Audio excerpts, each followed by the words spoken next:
Hello, hi, നമസ്കാരം. Venice കിച്ചണിലേക്ക് എല്ലാവർക്കും സ്വാഗതം. എന്തൊക്കെയുണ്ട്? എല്ലാവരും സുഖമായിരിക്കണമല്ലോ അല്ലേ? ഇവിടെ വിശേഷമൊന്നുമില്ല. ഒരുപാട് പേര് പറഞ്ഞിട്ടുണ്ടായിരുന്നു വിനീസ് കിച്ചണിൻ്റെ എന്താ പറയുക വീഡിയോസിൻ്റെ താഴെ വീടിൻ്റെ പരിസരവും വീടിൻ്റെ എന്താണ് പറയുക ഹാളും കാര്യങ്ങളൊക്കെ ഒന്ന് നീറ്റായിട്ട് എങ്ങനെ അറേഞ്ച് ചെയ്ത് വെച്ചിരിക്കണമെന്നൊന്ന് കാണിച്ചു തരൂ എന്നൊക്കെ ചോദിച്ചിട്ടുണ്ടായിരുന്നു. പല പ്രാവശ്യം കാണിച്ചിട്ടുണ്ട്, എന്നാലും ഒരിക്കൽ കൂടി നിങ്ങൾ ചോദിച്ചതുകൊണ്ട് കാണിച്ചു തരികയാണ്. അപ്പോൾ ഒന്നും കൂടി ഞാൻ പറയുന്നു, വെൽക്കം ടു ഞങ്ങളുടെ ദ്വാരകാപുരി. 6 കൊല്ലമായി ഈ വില്ല ഞങ്ങൾ വാങ്ങിയിട്ട്. അപ്പോൾ 6 കൊല്ലം മുമ്പ് ഗൃഹപ്രവേശം കണ്ടവർക്ക് എല്ലാവർക്കും അറിയാം എങ്ങനെയായിരുന്നു എന്നുള്ളത്. അപ്പോൾ ഇതാണ് ഞങ്ങളുടെ ലോകം, ഇതാണ് എൻ്റെ വീട്. അപ്പോൾ എല്ലാവർക്കും സ്വാഗതം ടോളൂ. ഇങ്ങനെയാണ് ഞാൻ എൻ്റെ വീട് അറേഞ്ച് ചെയ്ത് വെച്ചിരിക്കുന്നത്. എപ്പോഴും ഇങ്ങനെ തന്നെയായിരിക്കും. എല്ലാവരും എൻ്റെ അടുത്ത് ചോദിക്കാറുണ്ട് എങ്ങനെയാണ് ഇങ്ങനെ ഒരു എസ്തറ്റിക് ലുക്കായിട്ടുള്ള രീതിയിൽ വെക്കണമെന്ന്. ഇത് എന്താ പറയുക, ഇതെൻ്റെ സ്വപ്നമാണ്. ഇങ്ങനെ ആയിരിക്കണം എൻ്റെ വീട് എന്നുള്ളതിൻ്റെ സ്വപ്നമാണ് നമ്മൾ ഒരു ചെറിയ രീതിയിലെങ്കിലും ക്രിയേറ്റ് ചെയ്ത് വെച്ചിരിക്കുന്നത്. ഇന്നേ ദിവസം വരയ്ക്കും വീട്ടിലേക്ക് വന്ന ഒരാളും പറയാതെ പോയിട്ടില്ല ഇനി എന്തൊരു ഹോംലി അറ്റ്മോസ്ഫിയർ, എന്തൊരു പോസിറ്റിവിറ്റിയാണ് എന്നുള്ളത് പറയാതെ പോയിട്ടില്ല. അത് ഈശ്വരൻ അനുഗ്രഹിച്ചിട്ട് വേണ്ടോളം നമ്മുടെ വീട്ടിലുണ്ട്. അത് നമുക്ക് ആ ദൈവത്തിനെ തൊഴുകുന്ന ആ ഒരു പൂജാമുറിയുടെ ആ ഒരു പ്രസൻസിൽ നമുക്ക് ക്ലിയർ ആയിട്ട് അറിയാം ആ ഒരു പോസിറ്റിവിറ്റി എത്രത്തോളം ആ വീട്ടിൽ ഫിൽഡാണ് എന്നുള്ളത്. ആൻഡ് എപ്പോഴും ഇതുപോലെ നമ്മളെപ്പോഴും ക്ലീനാക്കി വെക്കാൻ നമ്മൾ നോക്കാറുണ്ട്. എന്താ കാരണം എന്ന് വെച്ചാൽ എനിക്കങ്ങനെ അല്ലെങ്കിൽ ശരിയാവില്ല. അത് എത്ര തിരക്കുള്ള കാര്യമാണെങ്കിലും ശരി, എനിക്ക് എൻ്റെ വീട് വളരെ ക്രിസ്റ്റൽ ക്ലീൻ ആയിരിക്കണം. എന്നാൽ മാത്രമേ എനിക്ക് സമാധാനം വരുള്ളൂ. So I make sure that ഇത് ഇങ്ങനെയാണ് എന്നുള്ളത്. നമ്മൾ നേരത്തെ ഉണ്ടായിരുന്ന സോഫയാണ് മാറ്റിയിരിക്കുന്നത്. പിന്നെ നമ്മൾ ഹോസ്റ്റിംഗ് ചെയ്യുന്ന ദിവസം നമ്മുടെ ഡൈനിങ് ടേബിൾ ഇങ്ങനെ ആയിരിക്കും അറേഞ്ച് ചെയ്തിട്ടുണ്ടാവുക. അല്ലാന്നുണ്ടെന്നുണ്ടെങ്കിൽ നോർമൽ ഒരു ഡൈനിങ് ടേബിളാണ്. അപ്പോൾ ഹോസ്റ്റ് ചെയ്യുന്ന ദിവസം നമ്മൾ എസ്തറ്റിക് ആയിട്ടുള്ള രീതിയിൽ നമ്മൾ അതുപോലെ തന്നെ നമ്മൾ അറേഞ്ച് ചെയ്ത് എല്ലാം വെച്ചിട്ടുണ്ടാവും. സോ നമ്മൾ ഇതാണ് ഹോസ്റ്റിങ്ങും ഒരു ചെറിയൊരു വീടിൻ്റെ ടൂറും നിങ്ങൾ ചോദിച്ചതുകൊണ്ട് കാണിച്ചു തന്നത്. ശരി, ഇനി ഞാൻ നിങ്ങൾക്കൊരു സിമ്പിളായിട്ടുള്ളൊരു റെസിപ്പി പറഞ്ഞു തരട്ടെ. ഇതാണ് ശ്രീലങ്കൻ സൊതി. ശ്രീലങ്കൻ സൊതിക്ക് ആവശ്യമായിട്ടുള്ള സാധനം 2 സവോള, 1 തക്കാളി, കുറച്ച് പച്ചമുളക്. ഇതെല്ലാം കൂടിയിട്ട് മുറിച്ചിട്ട് കുക്കറിലിടുന്നു. മഞ്ഞൾപ്പൊടി, മുളക് പൊടി ഇടുന്നു. കൈകൊണ്ട് നിങ്ങൾക്ക് മാക്സിമം ഞെരടാൻ പറ്റുന്ന പോലെ നിങ്ങൾ അങ്ങോട്ട് ഞെരടിക്കോളൂ. ഓക്കെ, അങ്ങോട്ട് ആ തക്കാളി അങ്ങോട്ട് പിഴിഞ്ഞ് അതിൻ്റെ ചാറ് അങ്ങോട്ട് നന്നായിട്ട് അങ്ങോട്ട് ആയിക്കോട്ടെ. എന്നിട്ട് കുറച്ച് വെള്ളം ഒഴിച്ചിട്ട് ഒരു 1.5 കപ്പ് വെള്ളം ഒഴിച്ചിട്ട് ഒരു 6-7 വിസിൽ അങ്ങോട്ട് കൊടുക്കുക. അത് കഴിഞ്ഞതിന് ശേഷം കട്ടിക്കുള്ള തേങ്ങാപ്പാൽ അങ്ങോട്ട് എടുത്ത് ഒഴിക്കുക. ഒരു കൂട്ടാൻ നിങ്ങൾ എന്തായാലും ഇടിയാപ്പത്തിൻ്റെ കൂടെയും ആപ്പത്തിൻ്റെ കൂടെയും ഒന്ന് ഉണ്ടാക്കി നോക്കൂ. എന്തായാലും നിങ്ങൾക്ക് ഇഷ്ടമാവും. ഓക്കെ, അപ്പോൾ ഇത് ഇടിയാപ്പത്തിൻ്റെ കൂടെയാണ് ഞാൻ സർവ് ചെയ്തിട്ടുണ്ടായിരുന്നത്. ബ്രേക്ക്ഫാസ്റ്റിനായിരുന്നു ഞങ്ങൾക്ക്. അപ്പോൾ ഇത് ബ്രേക്ക്ഫാസ്റ്റിനാണെങ്കിലും ഡിന്നറിനാണെങ്കിലും എന്താണെങ്കിലും സൂപ്പർ ടേസ്റ്റ് ആയിരിക്കും. എന്തായാലും നിങ്ങളിതൊരു സിമ്പിളായിട്ടുള്ള റെസിപ്പി നിങ്ങളൊന്ന് ട്രൈ ചെയ്ത് നോക്കൂ. ഒരു 6-7 വിസിൽ കൊടുക്കുമ്പോഴേക്കും തന്നെ ഈ ഒരു സംഭവം ഉള്ളിയും തക്കാളിയും പച്ചമുളകും ഒക്കെ അങ്ങോട്ട് വെന്തുടഞ്ഞിട്ട് ഉണ്ടാവട്ടുള്ളൂ.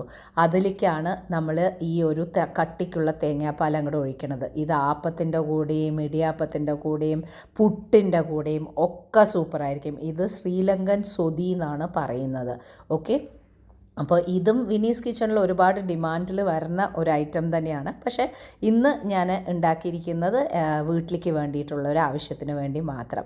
ഈ തേങ്ങാപ്പാൽ, ആദ്യത്തെ തേങ്ങാപ്പാൽ, കട്ടിക്കുള്ള തേങ്ങാപ്പാൽ ഒഴിച്ചതിന് ശേഷം പിന്നെ നമ്മൾ തിളപ്പിക്കില്ല കേട്ടോ. അത് കഴിഞ്ഞതിന് ശേഷം അങ്ങനെ ഓഫ് ചെയ്യുകയാണ്. ഓഫ് ചെയ്തിട്ട് നമ്മൾ കട്ടിക്കുള്ള അതേപോലെ തന്നെയാണ് നമ്മൾ മെയിൻറ്റെയിൻ ചെയ്യുന്നത്. ഇത് ഇടിയാപ്പം അങ്ങോട്ട് വെച്ചിട്ടുണ്ട്. ചൂടോട് കൂടിയിട്ടുള്ള ഇടിയാപ്പം അതിൻ്റെ മുകളിലേക്ക് ഇങ്ങനെ ഒപ്പിയിട്ടൊന്നും കഴിക്കരുത്. നല്ല അതിൻ്റെ മുകളിലേക്ക് നെറുകയിലേക്ക് അങ്ങോട്ട് ഒഴിച്ച് കൊടുക്കുക. അങ്ങോട്ട് നെറുകയിലേക്ക് ഒഴിച്ചിട്ട് അങ്ങോട്ട് കഴിച്ചാലുണ്ടല്ലോ, അങ്ങനെ കുതിർന്ന് കിടക്കണ സൊതിയിലേക്ക് ഈ ഇടിയാപ്പവും കൂട്ടി കഴിക്കണ സമയത്തുണ്ടല്ലോ, ആഹാ, അമൃതം എന്ന് പറഞ്ഞാലും പോരാ, അത്രയ്ക്ക് സൂപ്പർ ടേസ്റ്റ് ആയിരിക്കും. നിങ്ങളിത് എന്തായാലും പരീക്ഷിച്ച് നോക്കണം. ഷെഫ് റെക്കമെൻഡേഷൻ എന്ന് വേണമെങ്കിൽ ഞാനിതിനെ പറയും. സോ സിമ്പിൾ കാര്യങ്ങൾ, പെട്ടെന്നാവുന്ന കാര്യങ്ങൾ, നിങ്ങൾക്കൊരു ധൃതി വെച്ചിട്ട് നിങ്ങൾക്ക് ബ്രേക്ക്ഫാസ്റ്റിൻ്റെ സമയമൊക്കെ ലാഭിക്കണമെന്നുണ്ടെന്നുണ്ടെങ്കിൽ ഇതിനെ അങ്ങോട്ട് ഉണ്ടാക്കി ഫ്രിഡ്ജിൽ വെച്ച് കഴിഞ്ഞിട്ടുണ്ടെങ്കിൽ 2 ദിവസം സൂപ്പറായിട്ട് കേടുകൂടാതെ ഇരിക്കും മക്കളെ. ഇതാ ഞാൻ കഴിക്കുന്ന രീതി ഇങ്ങനെയാണ്. ഞാനിന്ന് കഴിച്ചൊന്നും കാണിച്ചു തരുന്നില്ല. എന്താ കാരണം എന്ന് വെച്ചാൽ ഇതൊരു കഴിച്ച് കാണിച്ചു തരണ ഒരു വീഡിയോ അല്ല. ഓക്കെ, അപ്പോൾ ഞാനിത് ജസ്റ്റ് ഞാൻ നിങ്ങൾക്ക് കുഴച്ചൊന്ന് കാണിച്ചു തരണമെന്ന് മാത്രം. ഇതുപോലെ അങ്ങോട്ട് കുതിർത്ത് കഴിക്കണം കേട്ടോളൂ.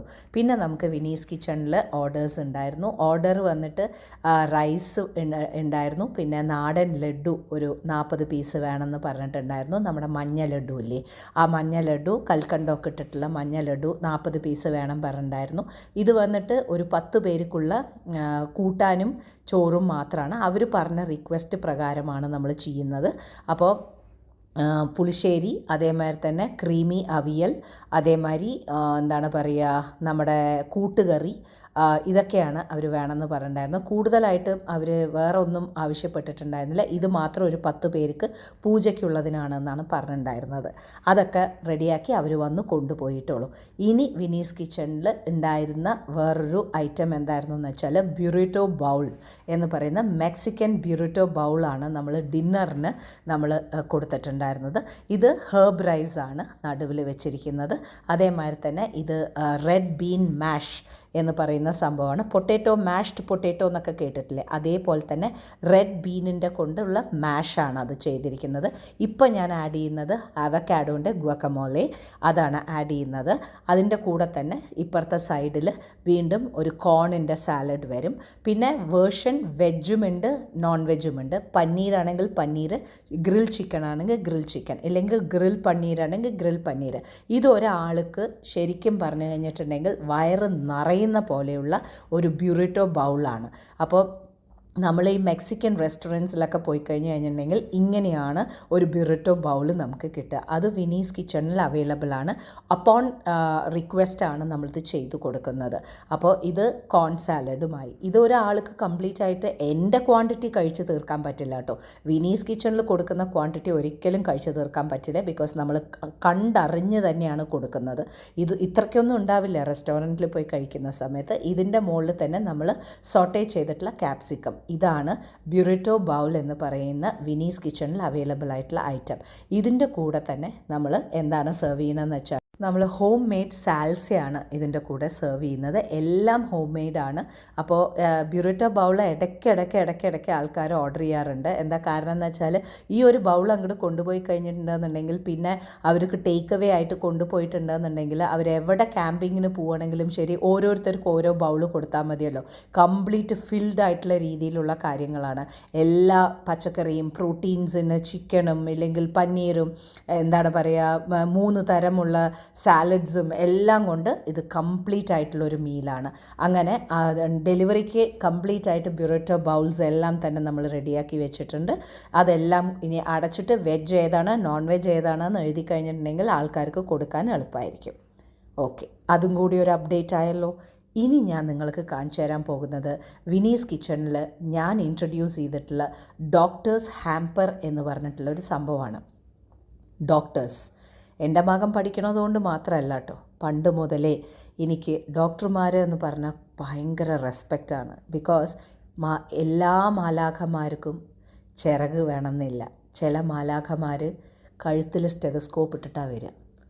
എൻ്റെ ജീവിതത്തിൽ എത്രയോ ഘട്ടങ്ങളിൽ കൂടെ നിന്ന് എന്നെ സപ്പോർട്ട് ചെയ്ത് ഇതുവരയ്ക്കും നിന്നെക്കൊണ്ട് പറ്റും എന്ന് പറഞ്ഞിട്ടുള്ള പല പല പല പല ഡോക്ടർമാരായിട്ട് ഇന്നും ഞാൻ കോണ്ടാക്റ്റിലാണ്. സോ ഇന്ന് വിനീസ് കിച്ചണിൽ ഇൻട്രൊഡ്യൂസ് ചെയ്തിരിക്കുന്ന ഐറ്റംസ് ഡോക്ടർ ഹാമ്പറിലുള്ള ഐറ്റംസാണ് ഞാൻ നിങ്ങൾക്ക് കാണിച്ചു തരാൻ പോണത്. ഓരോന്നായിട്ട് കാണാം. നമ്മുടെയൊക്കെ ജീവിതത്തിൽ നമ്മളുടെ ഓരോരുത്തരുടെ ജീവിതത്തിലും ഇങ്ങനെ ഒരു ഡോക്ടർ എന്തായാലും ഉണ്ടാവും. സോ ആദ്യം ഒരു ബാസ്ക്കറ്റിലാണ് നമ്മൾ ചെയ്യാൻ പോണത്. ഉള്ളിൽ വരുന്ന ഐറ്റംസ് 2 വാനില ക്യാൻഡിൽസാണ് വരുന്നത്. പിന്നെ ഡോക്ടറിൻ്റെ ഒരു കോട്ട് പോലുള്ള ഒരു പെൻ സ്റ്റാൻഡ്, പിന്നെ എന്താണ് പറയുക, ഒരു ഡോക്ടറിൻ്റെ സ്റ്റെതസ്കോപ്പ് പോലുള്ള ഒരു കീ ചെയിൻ. ഇതൊക്കെ ഞാൻ ഹാൻഡ് പിക്ക് ചെയ്യണം കേട്ടോ. ഹാൻഡ് പിക്ഡ് ആണ് എല്ലാം. ഇതൊരു മെമെൻറ്റോ ആണ്. മെമെൻറ്റോയിൽ ഡോക്ടറിൻ്റെ താങ്ക് യു ഡോക്ടർ എന്ന് പറഞ്ഞിട്ടുള്ള ബ്യൂട്ടിഫുൾ വേർഡിങ്സോട് കൂടിയിട്ട് വരുന്ന ഒരു മെമെൻറ്റോ ആണ് അതിൽ വരുന്നത്. പിന്നെ അതിൽ വരുന്നത് ഒരു സ്റ്റാൻലി കപ്പാണ്. സ്റ്റാൻലി കപ്പ് എന്ന് പറഞ്ഞു കഴിഞ്ഞിട്ടുണ്ടെങ്കിൽ നമ്മളിപ്പോൾ ആൾക്കാരൊക്കെ കണ്ടിട്ടില്ലേ ഇങ്ങനെ പിടിച്ചിട്ട് കുടിക്കുന്ന സംഭവം, അതാണ് വരുന്നത്. ഇനി പിന്നെ അതിൽ കൂടെ തന്നെ 2 സെറാമിക്കിൻ്റെ എന്താണ് പറയുക, ഒരു 2 ജാറ് പോലെ വരുന്നുണ്ട്. ഇതിൽ നമ്മൾ ഡ്രൈ നട്ട്സാണ് ഇടുന്നത്, ഡ്രൈ ഫ്രൂട്ട്സ്. പിന്നെ ഞാൻ എക്സ്ക്ലൂസീവായിട്ടുള്ള രീതിയിൽ ഉണ്ടാക്കിയിരിക്കുന്ന ഡോക്ടർ തീമിൽ ഉണ്ടാക്കിയിരിക്കുന്ന 6 കുക്കീസാണ് വരുന്നത്. സ്റ്റെതസ്കോപ്പ് പോലെ, അതേമാതിരി ഡോക്ടറിന് താങ്ക് യു പറഞ്ഞുകൊണ്ട്, ഡോക്ടറിൻ്റെ പേര്, പിന്നെ ആ ഹാർട്ട് ബീറ്റിൻ്റെ പൾസ് വരുന്ന പോലെയുള്ള സംഭവം. അങ്ങനെ ഒരു ഡോക്ടർ തീമിലാണ് നമ്മളിത് വെച്ചിരിക്കുന്നത്. സോ ഈ ഒരു ഹാമ്പർ ഇൻട്രൊഡ്യൂസ് ചെയ്യാനുള്ള മെയിൻ കാരണം തന്നെ ഒരുപാട് പേര് ചോദിക്കാറുണ്ട്, വിനി ഞങ്ങൾക്കൊരു ഹാമ്പർ ഉണ്ടാക്കി തരുമോ, എന്താണ് പറയുക, ഇന്ന ഒക്കേഷനാണ് എന്നൊക്കെ പറഞ്ഞിട്ട്. അങ്ങനെയാണ് നമ്മൾ ഡോക്ടേഴ്സ് തീമിനുള്ള ഡോക്ടർ ഹാമ്പർ ഉണ്ടാക്കുന്നത്. സോ ഇത് എങ്ങനെയാണ് വിനീസ് കിച്ചണിൽ ഹാമ്പർ അറേഞ്ച് ചെയ്യണത് എന്നാണ് ഞാൻ നിങ്ങൾക്ക് കാണിച്ചു തരാൻ പോണത്. അപ്പോൾ ആദ്യം തന്നെ ബാസ്ക്കറ്റിൽ നമ്മൾ ആ ഒരു എന്താണ് പറയുക, പുല്ല് പോലത്തെ ഒരു സംഭവമാണ് അത്, കട്ട് പേപ്പേഴ്സാണത്, അത് നമ്മൾ വെക്കുക. അത് വെച്ചതിന് ശേഷം ഞാനിതിൽ അറേഞ്ച് ചെയ്യുന്നത് സ്റ്റാൻലി കപ്പ്, പിന്നെ നമ്മുടെ മെമെൻറ്റോ. ഇത് അറേഞ്ച് ചെയ്യുന്ന രീതി നിങ്ങളുടേതായിട്ടുള്ള ചോയ്സിലാണ്. നമ്മളുടെ അടുത്ത് പറഞ്ഞിരിക്കുന്ന എല്ലാ ഐറ്റംസും നമ്മൾ അതേപോലെ വെക്കും. ഇതാണ് ടോട്ടൽ ഐറ്റംസ് വരുന്നത്. ഇനി നിങ്ങൾക്ക് ഇത് എന്തെങ്കിലും വേണ്ട വെക്കണം എന്നുണ്ടെന്നുണ്ടെങ്കിൽ ധൈര്യമായിട്ട് നമുക്ക് വേണ്ട വെക്കാം. ഇതിൻ്റെ ഒരു ലിസ്റ്റ് പ്രകാരം നമ്മൾ കൊടുക്കുന്നതായിരിക്കും. ആ ലിസ്റ്റ് പ്രകാരം നിങ്ങൾക്ക് കട്ട് ഓഫ് ചെയ്യണം എന്നുണ്ടെങ്കിൽ നമുക്ക് കട്ട് ഓഫ് ചെയ്യാം. അപ്പോൾ ഈ ബാസ്ക്കറ്റ് കാര്യങ്ങളൊക്കെ ചെറുതായിരിക്കും. അപ്പോൾ പക്ഷേ ഇതിൽ എന്താണെന്ന് വെച്ചാൽ എല്ലാം വേണ്ട ഐറ്റംസാണ് നമ്മൾ വെച്ച് കൊടുത്തിരിക്കുന്നത്. ഇതിലൊന്നും തന്നെ അവോയ്ഡ് ചെയ്യത്തക്ക രീതിയിൽ ഒന്നും തന്നെയില്ല. പിന്നെ നമ്മളത് കവർ ചെയ്യുന്നത് നല്ല ലാവൻഡർ ആൻഡ് വൈറ്റ് ഷെയ്ഡിലാണ്, ഒരു ബ്യൂട്ടിഫുൾ പ്ലസൻ്റ് ആയിട്ടുള്ള ഒരു ഷെയ്ഡിലാണ് നമ്മളതിനെ കവർ ചെയ്യുന്നത്. ഇതിൻ്റെ മുകളിലേക്ക് വെച്ചിട്ട് ഞാൻ കവർ ചെയ്യുന്നത്. സോ ഹാമ്പേഴ്സ് നമ്മൾ പല രീതിയിലും വിനീസ് കിച്ചണിൽ ഉണ്ടാക്കി കൊടുക്കാറുണ്ട് ആൾക്കാരുടെ റിക്വസ്റ്റ് പ്രകാരം. ബിക്കോസ് അതിനൊക്കെ ഹാൻഡ് പിക്ഡ് ആയിട്ടുള്ള രീതിയിൽ നമുക്കതിന് വേണ്ടി സമയമെടുത്ത് ഓരോ ഐറ്റവും നമ്മൾ ഹാൻഡ് പിക്ക് ചെയ്യുകയാണ്. അതുകൊണ്ടൊക്കെ തന്നെയാണ് ഹാമ്പറിനൊക്കെ ശരിക്കും പറഞ്ഞു കഴിഞ്ഞാൽ നല്ല റേറ്റ് വരുന്നത്. ബിക്കോസ് ഉണ്ടാക്കി തരുന്ന ആൾക്കാർ അത് ഹാൻഡ് പിക്ക് ചെയ്ത് എടുക്കുന്നത് കൊണ്ട് ഓരോന്നിനും നല്ല ഷിപ്പിങ്ങും വിലയും ഉണ്ട്. അതുകൊണ്ടാണ് ഇത്രയും റേറ്റ് വരിക. അപ്പോൾ ചിലപ്പോൾ നമ്മൾ ഹാമ്പേഴ്സൊക്കെ കാണുന്ന സമയത്ത് എന്താ ഒരു വില എന്ന് നമുക്ക് തോന്നുന്നില്ലേ? അതിൻ്റെ റീസൺ ഇതൊക്കെയാണ്. ഇത്രയും അതായത് ചൂസ് ചെയ്ത സംഭവങ്ങളാണ് അതിൽ ഉണ്ടാവുക. അപ്പോൾ ഡെഫിനറ്റ്ലി അതിന് വില ഉണ്ടാവണമല്ലോ. അപ്പോൾ അങ്ങനെ നമ്മൾ ഒരു ഗ്രാറ്റിറ്റ്യൂഡ് കാണിക്കുകയാണല്ലോ നമ്മൾക്ക് വേണ്ടപ്പെട്ട നമ്മുടെ ആ കഷ്ട സമയത്ത് കൂടെ നിന്ന ആൾക്കാരെ നമ്മൾ ഒരു ഹാമ്പർ കൊടുത്തിട്ട് അവർക്ക് ഗിഫ്റ്റ് നമ്മുടെ ഗ്രാറ്റിറ്റ്യൂഡ് കാണിക്കണു എന്നുണ്ടെങ്കിൽ ആ ഗ്രാറ്റിറ്റ്യൂഡ് കാണിക്കുന്ന ആ ഒരു പ്രോഡക്റ്റ് അത്രയും ഹാൻഡ് പിക്ഡ് ആയിരിക്കുന്ന സാധനങ്ങൾ ഉള്ളിലുള്ളതുകൊണ്ടും അതിൻ്റേതായിട്ടുള്ളൊരു വില കാണുമല്ലോ. സോ ഇതാണ് വിനീസ് കിച്ചണിൽ ഞാൻ ഇൻട്രൊഡ്യൂസ് ചെയ്ത ഡോക്ടേഴ്സ് ഹാമ്പർ. ഇത് ഭയങ്കര ചിലവാണ് വിനീസ് കിച്ചണിൽ. ബിക്കോസ് ഒരുപാട് പേര് മക്കൾക്ക്, ഒരുപാട് പേര് ഡോക്ടേഴ്സിന് താങ്ക് യു പറയാൻ, അങ്ങനെ ഒരുപാട് പേര് വാങ്ങിക്കൊണ്ട് ഓർഡർ ചെയ്ത് കൊണ്ടുപോകുന്ന സംഭവമാണ്. പക്ഷേ നമുക്ക് ഇമ്മീഡിയറ്റ് ആയിട്ടുള്ള രീതിയിൽ ഡെലിവറി പറ്റില്ല. നിങ്ങളിപ്പോൾ ഓർഡർ തന്നാൽ 1 മാസം കഴിഞ്ഞിട്ടേ എനിക്ക് ഡെലിവറി തരാൻ പറ്റുള്ളൂ.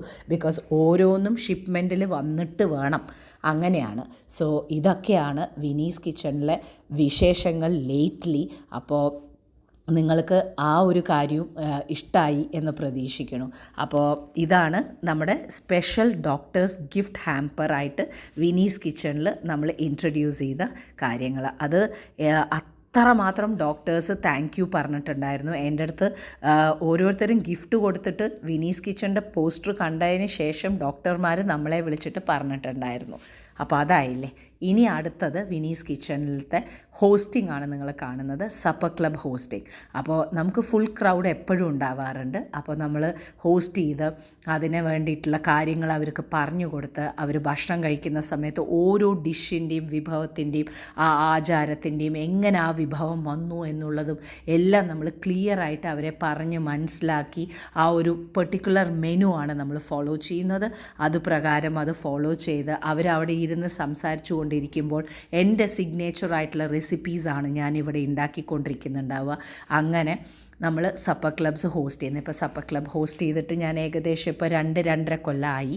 And I have A very good 5 star ആണ് നമുക്ക് വിനീസ് കിച്ചൻ്റെ സൗത്ത് ഇന്ത്യൻ സപ്പർ ക്ലബിന് നമുക്ക് എപ്പോഴും കിട്ടാറുള്ളത്. ഫ്ലേവേഴ്സ് ഓഫ് സൗത്ത് ഇന്ത്യക്ക് എപ്പോഴും നമുക്ക് 5 സ്റ്റാറാണ് കിട്ടാറുള്ളത്. അപ്പോൾ അത് കഴിഞ്ഞതിന് ശേഷം എല്ലാവരും അവരുടെ എക്സ്പീരിയൻസ് പങ്കുവെച്ച് കാര്യങ്ങൾ സംസാരിച്ച്, ഇതൊക്കെയാണ് സപ്പർ ക്ലബിൻ്റെ വളരെ അഡ്വാൻറ്റേജ് ആയിട്ടുള്ളൊരു കാര്യങ്ങൾ. നമുക്ക് പല കാര്യങ്ങൾ സംസാരിക്കാനും പല ആൾക്കാരെ കാണാനും ഫ്രണ്ട്സ് ആക്കാനും ഒക്കെ നമുക്ക് പറ്റും. അത് ഒരു സെലിബ്രിറ്റി ഷെഫിൻ്റെ വീട്ടിൽ വന്നുകൊണ്ടായിരിക്കും എന്ന് മാത്രം. സോ വിനീസ് കിച്ചൺ ഹോസ്റ്റ് ചെയ്യുന്ന സപ്പർ ക്ലബിൻ്റെ പേരാണ് ഫ്ലേവേഴ്സ് ഓഫ് സൗത്ത് ഇന്ത്യ എന്ന് പറയുന്നത്. സോ ഇതൊക്കെയാണ് വിശേഷം ടോളൂ.